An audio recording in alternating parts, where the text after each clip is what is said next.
Hello, students. Today I'm going to explain this chapter, The Pound of Butter, chapter number 8 from your book Oxford New Broadway.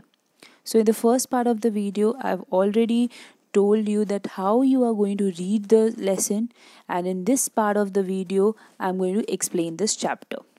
So, let's begin. So, these are the pictures. First let me tell you, ये है सबसे पहले, ये है balance. अगर आप किसी भी सब्ज़ी दुकान या किराने शॉप में जाते हो तो ये बैलेंस यूज़ करते हैं, जिसमें एक साइड जो है वो हम लोग वेट रखते हैं. जैसे 1 kg लेना हो या ½ kg लेना हो तो वो हम लोग वेट एक साइड रखेंगे इस चीज़ को यहाँ पे, और दूसरे साइड जो है हम लोग उस सामान को रखते हैं. जैसे आपको ½ kg चाहिए तो एक साइड हम लोग ½ kg का स्टोन रखते हैं और एक साइड जो है वो सामान ½ kg का रखते हैं. बटर जो है वो हमेशा पैकेट में होता है. You have to choose these words from the box कि कौन सा क्या है. तो ये है आपका पैकेट, हमेशा बटर जो है वो पैकेट्स में आते हैं. ये है स्केल्स, ये है मीटर से आपको पता चलता है कि कितने kgs का है. और ये है कैन. यूजुअली आप देखते होंगे कि मिल्कमैन जो आपके घर पे दूध देने आते हैं वो कैंस में दूध लेके आते हैं. और ब्रेड हमेशा हम लोग मेजर करते हैं लोफ ऑफ ब्रेड. सो ये हैं कुछ scales. Now let's begin the story. So farmer Winston had a large farm near the little town of Plainsville. So एक फार्मर थे, किसान, जिनका नाम था विंस्टन. इनका एक बहुत बड़ा सा फार्म था जहाँ पे आप जानवरों को रखते हो, जैसे कि गाय, भैंस, बकरी. तो इस कौन से टाउन में थे वो लोग? तो that the name of the town was Plainsville. So the people of Plainsville depended on farmer Winston for their milk, butter and cheese. तो जो भी लोग रहते थे पीपल ऑफ प्लेन्सविले, वो पूरी तरह से डिपेंडेंट थे फार्मर विंस्टन पे. किस चीज़ के लिए? मिल्क, बटर और चीज़ के लिए. Even Mr. Carson, the baker, bought his supplies from farmer Winston. तो एक बेकर थे उसी टाउन में जिनका नाम था मिस्टर कार्सन. बेकर क्या होते हैं? जो जैसे केक्स बनाते हैं, कुकीज़, बिस्किट्स, सैंडविचेस. तो जो भी चीज़ बेक की जाती है तो they are called bakers. So mister Carson जो है वो एक बेकर थे और वो पूरे दिन का सप्लाई जो है, जो दूध, बटर, चीज़, ये सारी चीज़ें थी, वो फार्मर विंस्टन ले आके मिस्टर कार्सन को देते थे. Every morning, Mr. Winston drove up to the bakery and delivered the day's supply. तो हर सुबह फार्मर विंस्टन जो है वो बेकरी जाते थे मिस्टर कार्सन के, और उनको पूरे दिन भर का सप्लाई जो सामान था वो उनको दे के आते थे. Milk came in large metal cans. तो जो दूध था वो उनको मेटल कैंस में देते थे. ये है वो metal cans. There were large round blocks of creamy cheese. तो ब्लॉक्स में रहते थे, जैसे पैकेट्स होते हैं, जैसे बटर रहता है वैसे ही ब्लॉक्स में चीज़ रहता था. And the golden yellow butter came in 1 pound packets shaped like bricks. तो जो बटर था वो गोल्डन येलो कलर का रहता था और वो कितना लाते थे? 1 pound पैकेट्स. 1 pound में 450 ग्राम्स होते हैं, मतलब ऑलमोस्ट ½ kg. तो और ये है बटर हमेशा पैकेट्स में होते हैं. शेप लाइक ब्रिक्स मतलब ईंट की तरह होता है. Mister Carson was a good baker. His cakes were the lightest in town and the bread was delicious. Mister Carson एक बहुत ही अच्छे बेकर थे, बहुत अच्छा केक बनाते थे वो, और उनके केक जो थे वो बिल्कुल लाइटेस्ट थे टाउन में, और उनका जो ब्रेड रहता था वो बहुत ही टेस्टी और यमी रहता था. It was delicious means tasty. So mister Carson enjoyed his work. उनको अपना काम बहुत अच्छा लगता था, उसको वो बहुत इन्जॉय करते थे. But this morning mister Carson was frowning. लेकिन एक दिन क्या हुआ सुबह कि वो काफ़ी गुस्से में थे. He was worried.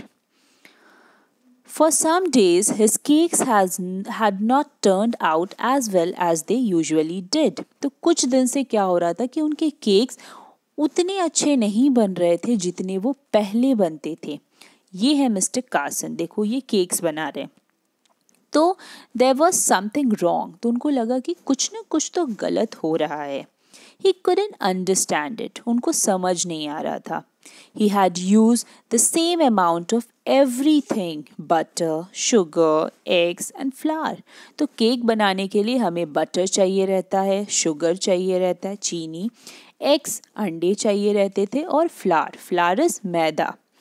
तो ये सारी चीज़ें वो एक अमाउंट होता है, उस अमाउंट के यूज़ करके वो उस केक को बनाते थे। But the cakes were not the same, तो वो सारे अमाउंट तो सेम यूज़ कर रहे थे लेकिन केक्स जो है वो अच्छे नहीं बन रहे थे। Mister Carson began to get suspicious, तो अब उनको चिंता हो गया था कि ये उनको लगा कि कुछ ना कुछ तो गलत हो रहा है, वो काफ़ी डाउटफुल हो गए थे। इट वॉज द बटर, तो उनको अचानक से उनको लगा कि मुझे लगता है कि इट्स बिकॉज ऑफ बटर जो है वो मेरा केक जो है वो अच्छा नहीं बन रहा है। And now he was sure of it, अब वो इस चीज़ को लेके श्योर हो जाते हैं। He was sure that the bricks of butter that Farmer Winston delivered were not the correct weight. They did not weigh a pound each. तो उनको लगता है कि बिकॉज ऑफ बटर उनके केक्स जो है वो अच्छे नहीं बन रहे हैं। तो फिर उनको डाउट होता है फार्मर विंस्टन पे कि वो जो बटर्स देते हैं, जो उनको बटर देते हैं, वो जो है वो करेक्ट वेट का नहीं होता है, वो 1 पाउंड से भी कम का है। He decided to find out. अब मिस्टर कार्सन जो है वो डिसाइड करते हैं कि इस चीज़ का पता लगाया जाए। For several days, soon after Farmer Winston delivered the supplies, Mr. Carson weighed the butter on his scales. तो कुछ दिन तक उन्होंने फार्मर विंस्टन रोज़ सुबह ले आके और उनको बटर, मिल्क, चीज़ देते थे, तो वो रोज़ उस चीज़ को वेट करते थे। वेट मतलब उस जैसे यहाँ पे इस चीज़ पे वेट करते थे कि वो 1 पाउंड है या नहीं है। तो उनको पता चला कि वो 1 पाउंड से कम रहता था। Just as he had thought, each brick weighs less than a pound. तो जैसा कि उन्होंने सोचा था कि बटर जो है वो कम देते हैं फार्मर विंस्टन, तो वैसा ही हुआ, वो 1 पाउंड से कम रहता था। Mister Carson was very angry, और ये देख के मिस्टर कार्सन को बहुत गुस्सा आता है। No wonder his cakes were not turning out right, तो फिर वो बोले इसी वजह से उनके केक्स जो है वो आजकल अच्छे नहीं बन रहे हैं। He complained to the police and they arrested the farmer for cheating. वो कंप्लेन करते हैं मिस्टर कार्सन पुलिस को, और पुलिस जो है वो फार्मर विंस्टन को अरेस्ट करके ले जाती है फॉर चीटिंग, कि उन्होंने कार्सन के साथ गलत किया है। At the trial, the judge turned to Farmer Winston and said, "The baker says that you have sold him butter that is not the correct weight. Do you have weighing scale at home?" तो at the trial मतलब जहाँ आप लोगों से question करते हो court में, तो वहाँ उनसे पूछा गया, जज ने पूछा कि आप जो बटर देते हो मिस्टर कार्सन को वो करेक्ट वेट का नहीं होता है, मतलब वो 1 पाउंड पैकेट जो है वो 1 पाउंड का नहीं रहता है, उससे कम का वेट है। क्या आपके पास वेजिंग स्केल्स है, मतलब जिसमें आप वेट करके पता कर सको कि वो 1 पाउंड का है या नहीं है? क्या आपके घर पर है वेजिंग स्केल्स? तो फार्मर विंस्टन कहते हैं, no your honour. Then how do you weigh the butter you sell? asked the judge. तो जज पूछते हैं, अगर आपके पास वेजिंग स्केल्स नहीं है तो आप बटर कैसे सेल करते हो, कैसे उसका वेट पता करते हो? Farmer Winston replied, I can explain that, Your Honor. I use a balance, but my little son lost the weights after playing with them.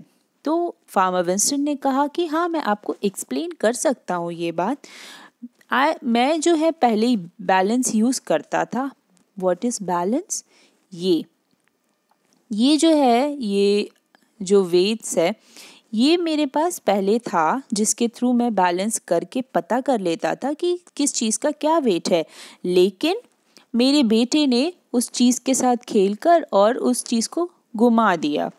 So now when I want to waste the butter, I use 1 pound loaf of bread that I buy from Mr. Carson.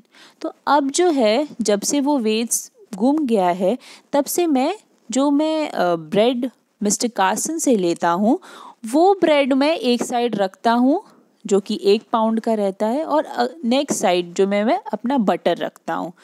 तो इससे क्या हुआ, cheating कौन कर रहा था? Cheating mister Carson कर रहे थे, क्योंकि वो जो ब्रेड दे रहे थे फार्मर विंस्टन को, वो ही गलत वेट का था। उसी वेट के इस अकॉर्डिंग जो है वो फार्मर विंस्टन भी उनको बटर देते थे, इसीलिए उनका केक सही नहीं आता था। तो यहाँ चीटिंग जो है वो मिस्टर कार्सन कर रहे थे। तो मॉरल ऑफ द स्टोरी है कि आप जिसके साथ जैसा करते हो वो वैसा ही टर्न होके आपके पास ही आता है। अगर आप किसी के साथ गलत कर रहे हो तो बाद में चल के लोग भी आपके साथ वैसा ही करते हैं। So this was the story. I hope you all have understood.